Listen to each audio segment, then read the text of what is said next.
you haven't followed the podcast yet and don't know who I am Chris Wright, the head of Pubs Advisory Service here in the UK. I provide insights into the UK pubs trade, speak with other experts, share experiences and stories from publicans across the country. Along the way, exploring different pubs, how they are run, and speaking with the operators. Podcasts are released weekly, and we are always interested in what our audience has to say about pubs as well. Take note, you can take part as well. So how do you contribute to the Our Pubs Speak Out podcast? You can WhatsApp us on 07766 07 3815. Leave your story in the form of a voice message or voice note. 5 mins is approximately the maximum time length. If you're cut off or have a longer story, message back and continue where you left off. Please include as much detail about your experience as possible and avoid recording in noisy places or a moving vehicle. I recommend subscribing to the Pubs Advisory Service. It's the most extensive pub service offering more than just representation. We have online calculators, document banks and other resources for those interested in running a pub business. You can claim all of the costs of subscribing back as a business expense. Some of the WhatsApp content will make it into special episodes of my podcast, exclusive only to subscribers of Pubs Advisory Service. A paid-for subscription gives you early access to episodes, plus online Q&As where I answer listeners' questions about the industry. Hello, this is Chris from the Our Pubs podcast, and today I'm joined by Joe CUSSENS, who was the former owner of the Bath Pub Company. Joe started in 2006 and eventually grew his estate to 5 pubs, all in and around Bath. Wonderful venues that they are. Unfortunately, Joe sold the business in 2023, but he's kindly agreed to come onto the show and have a discussion with me about an issue that we met over, which was business rates. And Joe had, if you're not aware, done a couple of videos a few years ago, which came to my attention and some other people. And I wanted to talk to Joe and unpack a bit about this business rates problem, how it affected his business, and also this video, because I think the video will provide a very useful template for people going forward. So Joe, good to see you again. How are you doing? Very well, thank you. Yes, enjoying life post-pub owner. Enjoying life as a post-pub owner. Well, I'm sure you'll get the hunger in your eyes at some point and want to go straight back into it. But until then, no pub in your hands. So, Joe, I'm just casting back my mind. We came to each other's attention. I'm going to say it was during the lockdown, wasn't it, or 21, round about there. It was still happening, and I had seen a post that you had put up where you were obviously raising this issue. Just take me back to, when did business rates come onto your radar? You've been there since 2006. Was it immediately a problem, or was it something that grew on you? No, it definitely grew on us. When we first took the pub, I guess like a lot of kind of first-time pub operators, you're struggling with a whole bunch of things. You're kind of working out how to run the place and look after your customers, and you're dealing with the cellar and the food, the kitchen, and all sorts of stuff. And actually, the business rates on my P&L was a kind of a pretty minor cost. This is my first pub, the Marlborough Tavern, and our rateable value then was 11,000. So we were probably paying about £4,000 a year. But come the next valuation, our rateable value had jumped up from 11,000 to 27. And it was still something we could kind of cope with. We'd made the pub a success by then, and it was doing better. It was higher turnover. But then came the 2017 valuation, and it jumped up again to 69,000. So in the space of 10 years, our rateable value had increased by 498%, which is a figure which is barely credible. And of course, at that time, it really started to get my attention. By that time, we'd acquired an estate, and all my other pubs had similarly been subject to massive hikes. The other pub up the road, Hare and Hounds, that had seen its rateable value go from 36,000 to 102 in just one valuation cycle. So that's a nearly 200% increase. So of course, now I'm looking at these costs on my P&L, and they've gone from essentially a minor, relatively minor overhead to a potentially kind of existential threat in terms of cost. And at that point, I started to dig in and try and find out what was going on. And that became a bit of a kind of a mission, I guess, as I started to have to unpick and understand the system that was being used to value our pubs, and why our valuations had gone up so much, and why we'd been subject to such massive increase. And I have to say, it was a bit of a can of worms, a Pandora's box. I'm not quite sure what's the right metaphor, possibly a bit of those. Um, and it was also a bit sort of Kafkaesque because you're kind of trying to you find out that you're a little guy in a system, and it's just insane. And actually, once you start to understand the system, you think, why the hell is the pub sector putting up with this nonsense? Because um, everybody knows that pubs are struggling slightly in the face of increased kind of competition. This is not a new thing; it's been going on for quite a while, and you might expect that pubs possibly are kind of given a slightly different treatment to a helping hand against other sectors. They are given different treatment, but unfortunately, the bad news is that rather than favouring us, it actually punishes us. So we are subject to a tougher valuations and higher costs than comparable sites who are valued differently. So let's just unpick this early history before you get to that cliff edge and you realize this is a problem. It's an existential threat to your business going forward, affecting your financial decisions, investments, etc. Did you meet anyone from the VOA? Did anyone attend to your pubs? Did you ever see anyone in that early phase before you kind of thought it was a problem? Did they come around and value you? Not at all. Right. So what They information were don't you? go around and they don't visit. They don't visit, right? So You you had just no get stuff in visits. the So post. how did they obtain information from you? Just explain that to people that are listening. What happened? Well, you are sent a form where you're obliged to submit your turnover figures. So I don't know whether they send every person this form, but or just a representative sample. But I'm pretty sure everybody gets one of these. You're supposed to fill it out. And if you don't fill it out or you don't fill it out accurately, you're threatened with all sorts of legal consequences. So you submit your turnover figures, and they're supposed to use that as a start point to help them value the property. The thing to remember is that business rates and rateable values are supposed to reflect the value of the property. They're not supposed to be anything to do with the business that's operating in it. And the VOA say that they can do this by obtaining an operator's turnover figures and then interpreting those turnover figures to adjust them to come up with a fair, maintainable trade that a reasonably efficient operator should be using at that site. So they're only supposed to use your turnover figures as a start point, and then they're supposed to look at them and think, well, this is guy over trading or this guy under trading, and then adjust them, and then use that to do some convoluted number crunching in order to spit out a rateable value. We can kind of come back to that part of it because that's flawed as well. The truth of the matter is that they don't do that. They simply take your numbers and they use that to set your rateable value. So rather than valuing the property, they're valuing the business inside the property. And essentially, they are taxing you on your turnover. And it is a random, arbitrary, ineffective valuation method that comes up with flawed valuations that creates winners and losers. If your pub is struggling and your turnover is low, you'll get a very low rateable value. If you turned it around, which is what we did, and suddenly your turnover is high, it creates a super high valuation. But that's not right. It shouldn't be valuing what you're doing inside the building. It should reflect the market valuations of the property market. It doesn't. Essentially, it is a tax on your turnover. And they don't even come out and look at your properties. So bearing in mind, it's a property tax, and they're supposed to be, and this happens every 5 or sometimes 7 years, the valuation cycle.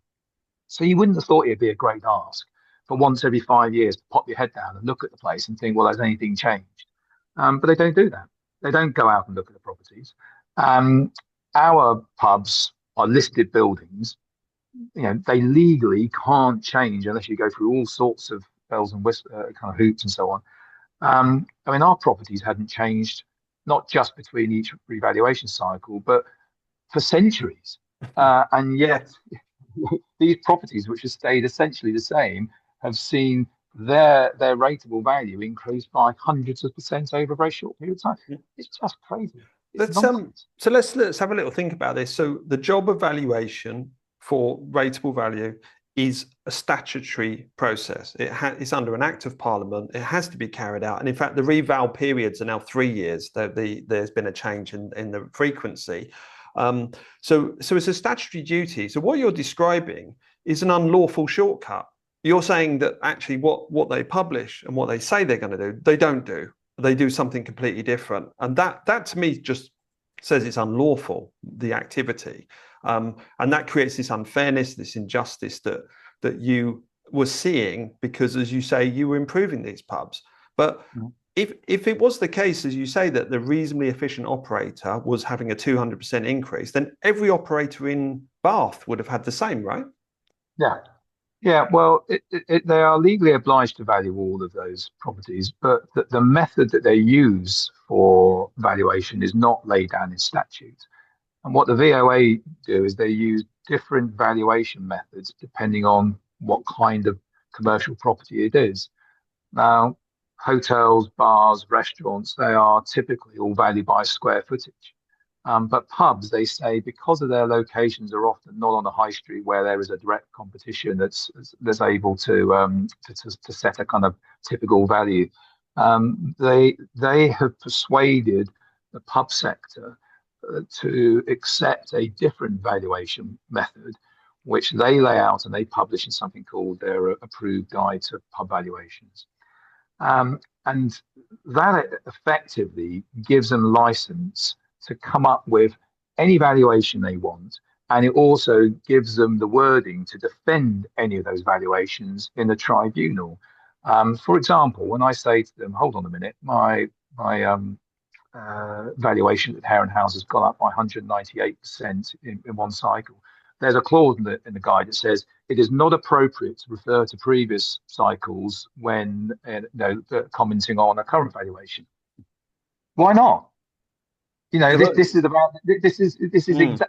whole point of the rate system, is to look at market value. So why isn't it appropriate to refer to the previous one and say, well, that's what it used to be? But essentially, they've got all of this kind of wording that's written in there. There's a whole load of pseudoscience that makes it look like it is a considered and scientific process to come up with these valuations and all sorts of tables. And actually, once you start to unpick it and understand it, it's all built on a kind of a house of sand. It's all a load of guff. And I think that they managed to persuade the sector that there is sort of science in there. And you look at it, as I did initially, and think, oh, well, that looks credible. I just have to go along with it. But actually, once you start to pick it apart and understand the methodology they use to come up with these valuations and the wording in it, it's just a sketch up. It's interesting that you mentioned that they have this ability, as you say, to create guidance and put it out there. So is the guidance you refer to, is it statutory guidance then? I'm not sure about that. I just know that they have established this valuation method.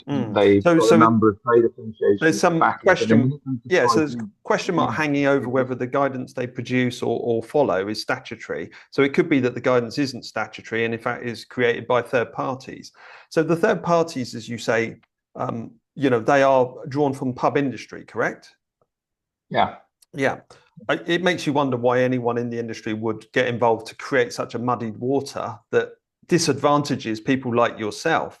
Clearly, that seems to be a mystery as part of your Pandora's box analogy, isn't it?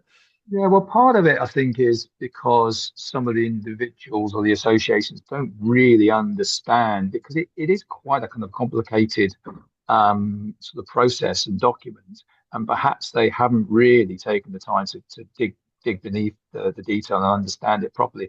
But also, actually, that for them, you could argue that there is some benefit in maintaining the status quo, because that approved guide, as much as it creates losers like me in the system, where I have punishingly high rates unfairly, it also gives a lot of poor operators a real break, because some of the lower turnover places are essentially not having to pay any business rates or getting very low ones. Now, there is a moral argument about that, but if you kind of take it completely kind of dispassionately, really you want a level playing field where everybody is treated the same, and it is the property that is being taxed, and you're not punishing people who are overtrading and doing a really great job in their property. and you're not actually, giving people a kind of a subsidy if they're poor operators. It, But I think that, the trade associations, if they were to address this, it would change it. And actually, what you would have is you would have this kind of rebalance, and there'd be a lot of people like us who would be happy, but there'd be an awful lot of people who would be unhappy. So mm, maybe that's one of the reasons why they shy away from it. I did eventually kind of engage more and more with UK hospitality, and they started, I think, to kind of accept that there were issues with the guide, and they would start starting to take a slightly more robust approach in their dealings with them, which was a good thing. But by that time, I was kind of, pretty much negotiating my exit, so we mm, didn't really necessarily follow through on it. But like I say, the guide really kind of stitches you up when you come to a tribunal. It's written, it's very cleverly worded. All sorts of areas where it cuts off an avenue you might want to go down. If you want to say, compare your rateable value to other places in your city, again, they'll say that's not appropriate. They'll say it's not appropriate to compare different lists. So you're left trying to kind of argue in a very difficult situation. I mean, they're supposed to have one of these things where they're supposed to kind of come up with a valuation and then stand back and look. There's this phrase in the guide. They're supposed to stand back and look and say, does that look reasonable when you look around? And, you know, it just doesn't. You can't argue that any of these valuations do make sense. And the fact they don't actually go down and look at these properties, I think, is criminal. mm. And they just, spew out these valuations and they say, well, shrug their shoulders, not my problem, mate. Well, it's interesting you talk about them not physically visiting the properties because if you actually look at RICS and the standards that RICS publish for people in this sector, they say that no valuation for a pub should be undertaken without a physical visit, and none at all. So the fact that VOA do thousands and thousands, tens of thousands of valuations without visiting is an absolute huge problem. And they seem to be able to say that they can do it accurately from a desktop. And then, as you say, defend it with guidance, which, it has a sort of a problem, in the way it's been constructed. It seems to me, Joe, that you, like some of the operators that come to me in this problem, you are all entrepreneurs and investors. You've all taken pubs and not kept them traditional exactly as they were in aspect or the heritage. You've maintained some of the nice bits of that pub, but you've modernized. You've put a marker down. You've created a new brand, a new theme. And that seems to me that people that are in your entrepreneurial spirit get punished, but the people that hold on to a traditional tenancy where the branding, the look and the feel, nothing changes from one operator to another, don't get punished. So that seems to be what the guidance has done. Yes. It always seems to fall down this line. You invest, you get hit. You don't invest, you don't get hit. And that Yes. to me is anti-competitive. That's just crazy. Yeah, absolutely. I mean, one of the reasons we increased turnover so much is that we increased the day trading. We started opening in the mornings. We were open 7 days a week from morning till night. We were starting to do coffee. We did more food, and that kind of took hold. And then they essentially just taxed that turnover. And then when I point to an operator down the road that was closed half the week, they'd say, well, that operation isn't open. I said, well, that's their choice. Mm. You should just be that. The whole point is you're looking at the building. You're not looking at the operation in there, and that divorce doesn't happen. They can't help themselves. They value the building. They value the business. The only time they do come out to see it is that once you submit a kind of challenge appeal process, then they might come out to look at it. But by that time, the game has changed for the VOA. Then Mm. it's all about defending their valuation. It's not about sort of, it's not like the process is starting afresh, because by then they've kind of got a valuation and the whole machinery then gears into how do they justify that. And again, their approved guide gives them everything they need to have there. When I did my appeal, I was up against the VOA's barrister. So this is a trained legal barrister who does this day in, day out, knows the system, knows the case law, knows all of the arguments, and you're up there as a pub operator trying to kind of make your case. But essentially, they have all the ammunition they need to effectively be able to argue that black is white, and the tribunal say, yeah, fair enough. And you'll say, hold on a minute, how can you justify, how can you defend the valuation going up by 498% in 10 years? I mean, what kind of sector is able to cope with that uncertain tax regime. Do you know what I mean? Oh, Like you can absolutely. understand, I think the your unfairness VAT, is but when you've got a tax regime which is open-ended, there is no upper limit to how high your rates can change from one cycle to another. It's just crazy. well, It is anti-competitive, and it doesn't encourage operators to do a good job. we'll talk about the system of check challenge appeal in a minute. For the moment, what I'm going to invite everyone to do is watch some clips that Joe shot. And Joe, roughly when did you shoot these? 2017, 18, was it? No, I did these. Gosh, when did they do that? I think they did this in 2022, and this was, I was thinking at the time, well, I'm going to put together a kind of a film and to publicize the issue, because I think the problem is that people don't really understand it, and that's completely understandable. I didn't, and it was to try and demystify it and raise awareness. So I think the cut that I sent you is a pretty rough cut. But let me draw any viewers who watch it the attention, particularly to the example I shows of a building in Bath, which changed hands from a Slug and Lettuce to a Wagamama. Now, there is no more powerful an example of how badly pubs are treated and how stitched up they are by the current system. So this is exactly the same building, but it was valued by the VOA using two different methods. In 2010, it was a Slug and Lettuce and deemed a pub, and its rateable value was 153,000. 7 years later, when you would expect, the property values to increase and so on, bearing in mind the rateable values are supposed to kind of, be a new look at the market value of the property.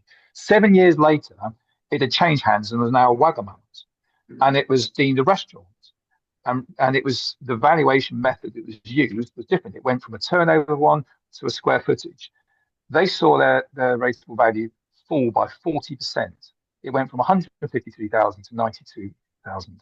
So in a time when you'd expect it to go up, exactly the same building, just because it was valued differently and no longer deemed to be a pub, had its rateable value drop by 40%. So how are pubs supposed to compete with this disadvantage? That's very stark. So what we're going to do, we're going to roll the clip, a couple of minutes, and then we're going to come back to the podcast. Well, Joe, that was quite the video there. We saw a couple of venues. Obviously, the one we had already mentioned, the Wagamama's Slug and Lettuce, former Slug and Lettuce. And then the second venue that you go into, the Boater, it's terrific. It's like a TARDIS, right? You're sort of walking through a narrow front door, street entrance, looks like a standard width pub, and then it opens up and you go through the back, and then there's just hundreds and hundreds of people milling around. Tell me about that pub. Why did you visit that one in particular? Well, what I'll try to do is to highlight the lunacy of VOA's valuations and effectively how unfair they are. And I could have used many examples, but that one was one I chose. And really, what I was showing there is that what the VOA essentially saying is that the voters' rateable value was about half of the Marlborough Tavern. Now, the Marlborough Tavern is out on the outskirts of town. It's a lot smaller. And really what they were saying is that they expected the Marlborough Tavern to be able to generate twice the sales, twice the turnover that the Boater had, based on their rateable values. Because rateable values are kind of all worked out. So the Boater is in a prime district, prime city centre location. It's got a lovely water feature out the back. It's got the weir running through, very Bath, and your Marlborough is off prime. It's almost resi, right? It's out of the commercial district, out of the retail district, yeah? Yeah. And it's probably about overall trading, I don't know, a third of the size, maybe a quarter of the size. And yet the VOA, if a valuation method is to be believed, have looked at both of those and said, I think the Marlborough Tavern can generate twice as much. It's just nonsense. And actually, when you do that exercise across my city, you find examples of that everywhere, all over the place, where they've come up with just nonsensical valuations, where a site in the city centre, way bigger, is given. They're saying that it should be generating a quarter of the turnover at your pub. when you look at it, they just don't make any sense. And like I say, I could have done that example in many places. And one of my other sites, the Checkers, was this tiny little stuck away site on a quiet residential road. And essentially, again, they were saying that they expected that site to generate almost twice of a place like the Bota or many other city centre places. It doesn't make any kind of sense. And that is the problem with their valuation approach. It creates and spits out these arbitrary, flawed, inaccurate valuations that essentially just don't make any sense and don't allow you to operate viably from your site. I think the video and the way you shot it is a terrific template for other publicans. I think more people should do exactly what you did. I want to say do a Joe. I mean, literally, I think there's a methodology there which brings a real visually compelling argument to government, and I think that's where it needs to go. And I'm going to, after this show, give some further thoughts to people about how they can do this themselves and do some recordings like you have, Joe, and just take those key elements of this pub versus that pub, these rates versus those rates, because I think more people need to show this completely crazy inequity that goes on, this unfairness that is absolutely manifest. And it's not just Bath. There are other parts of the country, even some small villages that I visited where, a couple of the pubs in the village pay high rates. And then there's one pub whose rates were literally de minimis, like a couple of £1,000s. And so they weren't paying any rates. There was zero. And when I asked the VOA about this, they said, well, that pub's closed. And I said, well, that's the choice of the operator. Who's not an operator, right? They bought the pub, they treated it as a house and closed it, and the VOA rewarded them with incredibly low rates.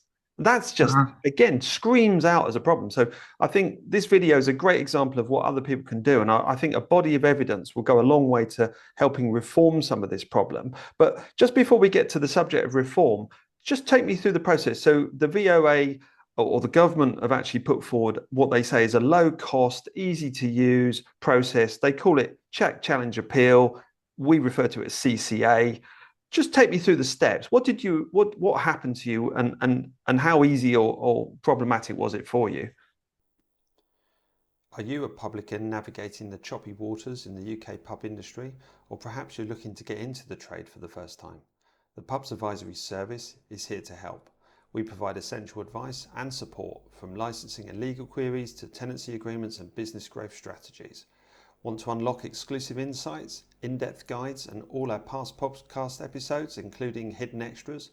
Subscribe to PASS today. Membership gives you unparalleled access to expert advice, ensuring your pub thrives. Visit pubs.expert to learn more and subscribe. Don't miss out. Empower your pub business with Pubs Advisory Service. Into business rates, and I made a submission to that and kind of raised my case. And off the back of that, I was contacted by a chap called Mark Bukowski, and he had been a city analyst and was very numerate. That was his thing, numbers and so on. And but he'd retired from the city and was now he actually running a farm shop, and he had a similar problem with the VOA. And he got in touch, and it was him really who educated me on how the VOA were doing their valuations. And this is all to do a bit more with the kind of the numbers and the data analysis and so on. And his argument was that whole process was completely flawed. Nobody was checking or validating what the VOA were doing. They were essentially marking their own homework. They were presenting information to the trade associations and saying, can you rubber stamp this? The trade associations weren't really qualified to quiz and challenge the data analysis and the scattered charts and all that. Well, surely the trade association wouldn't have seen the raw data either, because it was confidential. So they wouldn't have been exposed to actually what they were asked to comment on. They would only have half the picture. Yeah. And I think that the argument is that it's not statistically valid anyway what they've done. So essentially, it was there's a good argument to say it's flawed methodology that nobody was either validating or checking or challenging. So Mark helped produce my evidence with me, and together we worked through a kind of an approach for the appeal. But it was tough going. And Mark was very much of the view that it should be kind of on the analysis, and the data should win the argument. Mine was more kind of, I need to be talking to the heart and kind of putting over kind of The an impassioned plea. operator. Yeah. Yeah, exactly. And I think Mm. between the two of us, we did an okay job. But the problem is that, as I said before, the VOA's approved guide essentially contains all sorts of clauses. And my most powerful arguments were things like, it doesn't make any sense to see the same pub have its rateable value increased by nearly 500% in 10 No. years. Oh, you have to disregard previous valuations. When I was drawing comparisons of other sites, you have to disregard those. And like I say, you're up against a smooth talking, qualified barrister who does this for a living. Did So, you? I don't. Well, I want to ask this question because as you mentioned comparison there, so your pub's being compared to, and you've done your own comparisons. When you first contacted the VOA and checked the information that they hold as that first C in the check challenge bill, did they reveal to you at the check what pubs you were being compared to?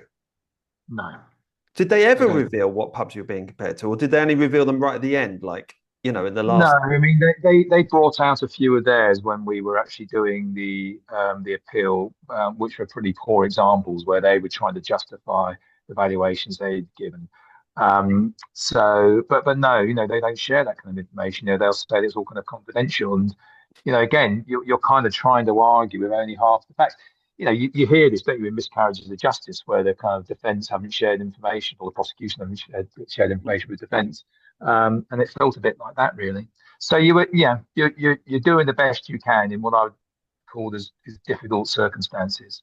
Mm. So you do your checks, you draw up your challenge, and then in response to your challenge, what happens? Do you get ambushed with new data, new information that you've never heard about? Is that what happened to you? Oh, crikey! I'm going to can't you're putting me on the spot now to remember. Well, it's It was more quite of a a drive feeling. I involved. mean, did they actually respond to your challenge line by line, or did they just create new evidence, new information for you to then challenge again?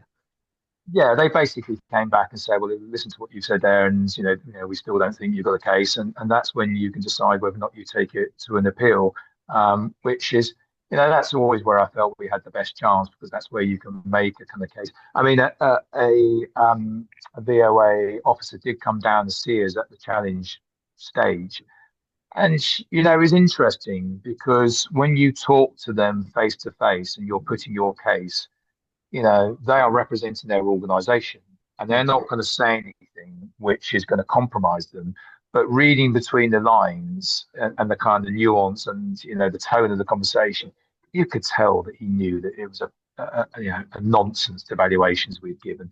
But he had to toe the party line, and he had to defend them, and he had to kind of get put his argument there. But like I say, I think if you took him out of his VOA role and had to point him down the pipe, he would say the whole system is a stitch up. They all know it. They know it's a nonsense, but Mm. they have to defend it. They have to defend the system which pays them their paycheck at the end of the month. So there was a degree of show, a pretense, a performance. They came to your pub, trotted out the line. You then end up in appeal, and the appeal is heard by who? Who is actually at the appeal stage? It's you, them, and It's called a somebody else. lands tribunal. So it's a tribunal, and there is somebody there who sits and listens to the evidence, and has to make a judgment. But all that judgment is looked at and viewed through the prism of the VOA's approved guide. That is kind of sacrosanct. Mm. So whatever arguments you have, if they fall outside of the terms that have been defined in the VOA's approved guide, they're going to disregard them, and that's your biggest problem. If that didn't exist and that was chucked away, then I think the pub sector would be in a far better place. That's very interesting. So yeah, a lot to unpack there. Talking about the pub sector in a far better place. I mean, the business rates were not the only challenge you had. Yeah. I mean, take, Let me just can I just It's something to pick up on. You mentioned a moment ago about going out and doing videos. I think that is a great idea. But I think there are two things when you're looking at how well the system is operating. Yes, you compare your pub against other pubs, but compare your pub against other restaurants or other bars, because bars are very often, typically they are valued on a different valuation method. mm, square footage. And you will find examples all over the place where essentially you've got businesses next door to each other, both selling food and drink, one valued as a pub, one valued as either a bar or a restaurant, and they're given completely different rateable values. And every time you'll find that the pub is the loser in that situation. So if you're going to go around and look at those, I would look at those examples as well. And this isn't, these unfair valuations, it's not just about poor old me, and the hard time. The effect of it is it creates a distorted market that doesn't operate properly because there isn't a level playing pitch. You need to be able to operate your business and know that there's going to be a fair and proportionate tax regime. How can you run a business which is subjected to an open-ended tax increase? Like mine, 200% increase from one cycle to another, 490% over 10 years. It's not a functioning market when you've got that kind of thing going on. No, and I think it's fair to say, where we talk about this unfairness, dysfunctionality, actually it's real money, because if you're paying double the business rates of your competitor, they've got more money to do the nice things at the pub, giveaways, promotions, put on live bands. They can do all these extra things because they've got this chunk of cash they weren't expecting. So actually Absolutely. Getting the valuation wrong actually also hits you in a very anti-competitive way. It's not just sucking money out of your hand, it's actually putting money in the hands of the others that you compete Massively. with. So, but let's 100%. let's consider some of the other issues that you faced, as an operator during your time. You're one of those rare beasts. You went from one pub, you got 5. You find a lot of people get to 2 and they go, whoa, that's enough. I'm not going any further. So you make the plunge, you have big teams. What other challenges, what other problems were there that you were up against as an operator there, multi-site? I think that they're multitudinal. I mean, it's well documented that pubs are struggling and have been for quite some time. I mean, our first 2 years in the sector were pretty easy. We entered it in 2006, and I often look back to those first couple of years. We were still sort of learning our craft, really, but there was absolutely a different feel in the country and the economy. People had money in their pockets. People felt richer. The pubs were busy all the time, and people were coming out, and it was affordable. But what happened in 2008 with the financial crash, I don't think we ever really truly recovered since then. And there's been again a lot of articles recently about how between 2008 and 2023, I think there's just been this period of relentless economic stagnation where nothing has really got better. We obviously went through austerity, and then you had the kind of coming out of that, and then there's all Brexit, caused a lot of disruption and problems in COVID and so on, and in Ukraine, and it's just been one thing or another. So I think that we had 2 years where it's great, and then the rest of it has been pretty hard grind. But I think that what's happening with the pub sector at the moment, it's a boiled frog situation, and I think it's not one issue. It's not business rates. It's not just changes to national insurance. It's not just the cost of living. It's all of these things. It's a cumulative effect, and it's just crushing the industry slowly. And like I say, it's a boiled frog situation where it's very slowly being killed off. And it's a multitude of reasons. And I think that, to me, that is part of the answer. It's to properly understand the reasons why pubs and the pub sector are struggling if we want to solve the problem, rather than just jumping in and sort of talking about solutions. I think that government needs to understand, and I don't think they do. I think if there's one thing that they could do effectively, it's they should have a commission or a study to really look at what's happened to pubs since, say, the 90s, and why are they struggling. Because if we really value them, like people say we do, then something's got to change, because otherwise they're just simply not going to stick around, because they're increasingly unattractive propositions for people to run. Why would you take a chance and sign a lease and a personal guarantee to take a business which just doesn't look viable? And it's this, like I say, it's this constant turning up of the dial of taxation, compliance, regulation, all of these things against a backdrop of the falling consumer confidence.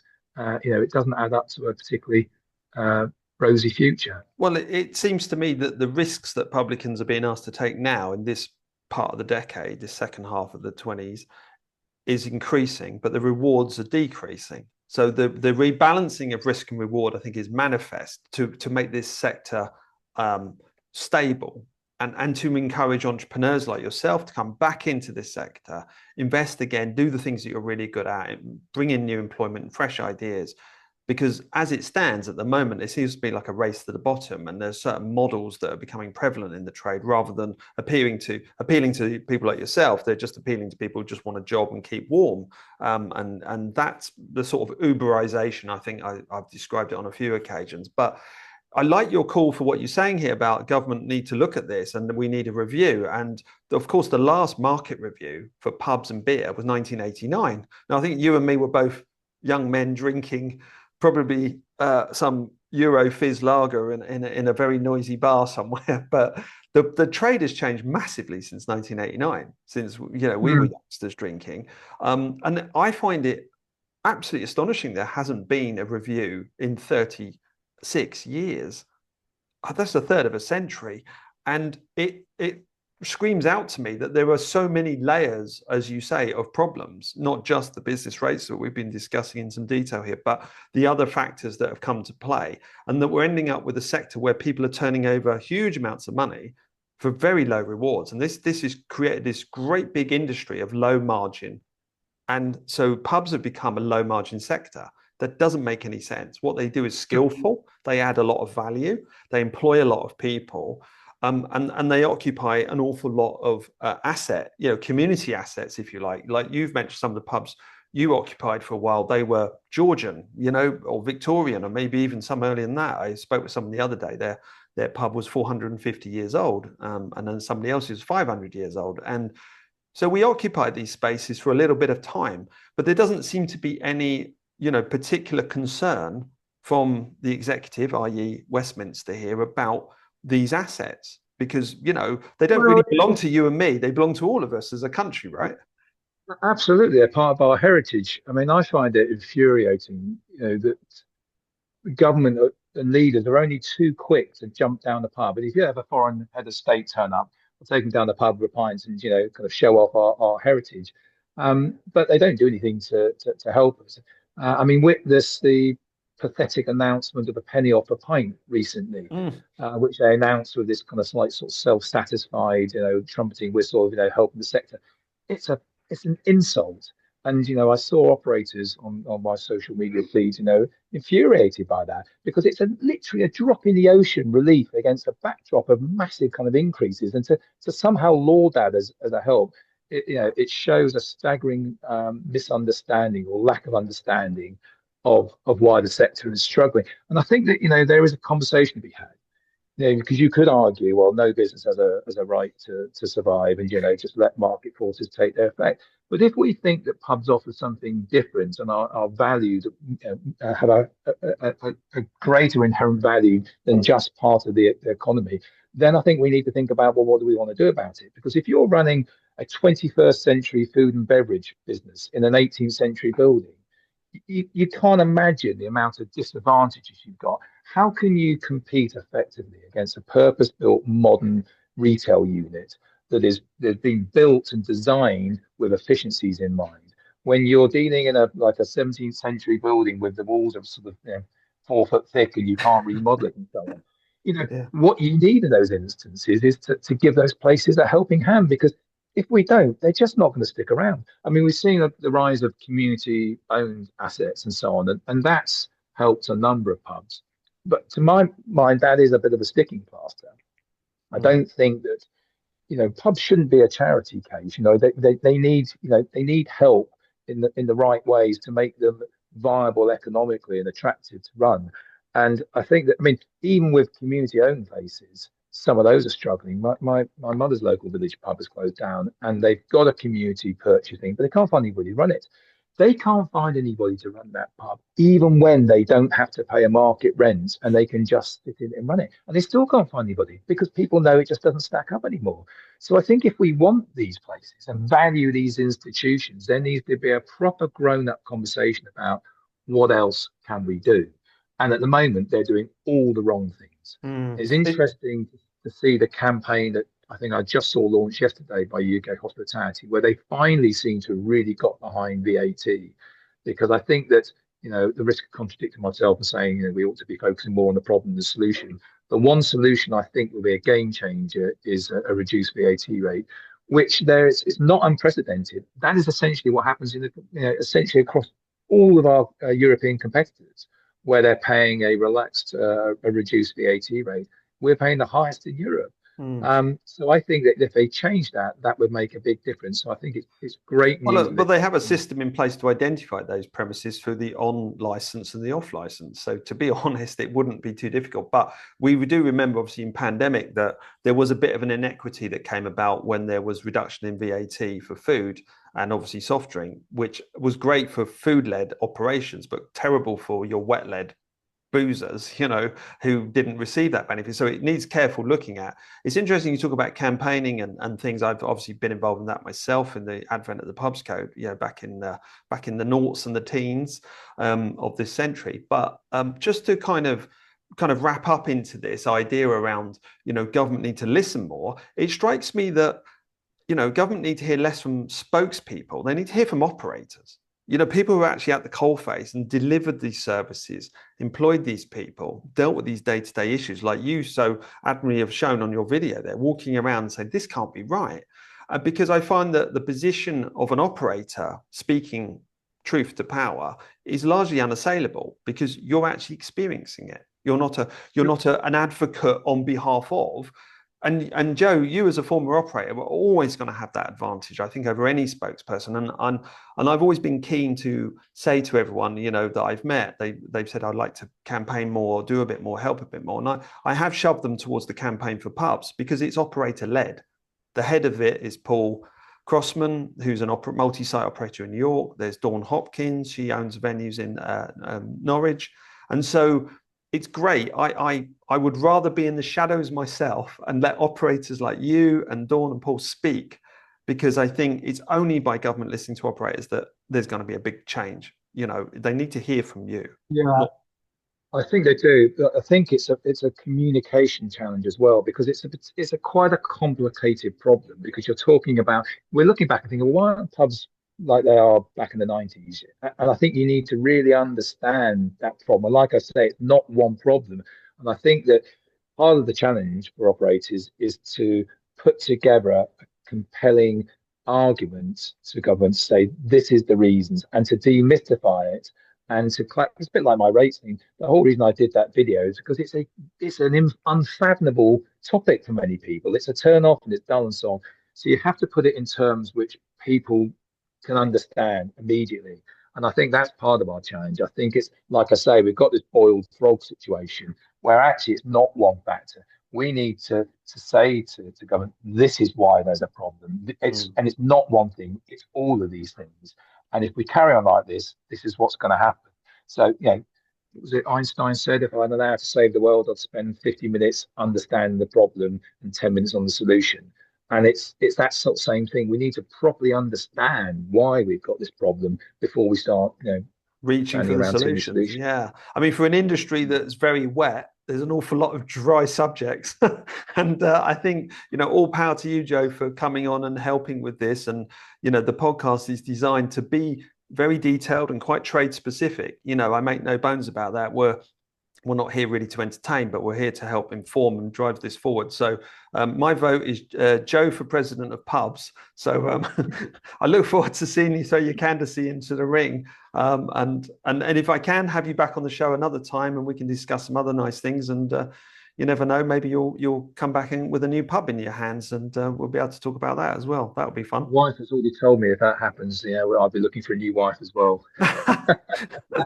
Well, I definitely don't want to be the result of any divorce, so we'll park that for now. But thanks, Joe, for coming on. Been lovely to chat to you, and hope to see you again. All right, all the best. Thanks, Chris.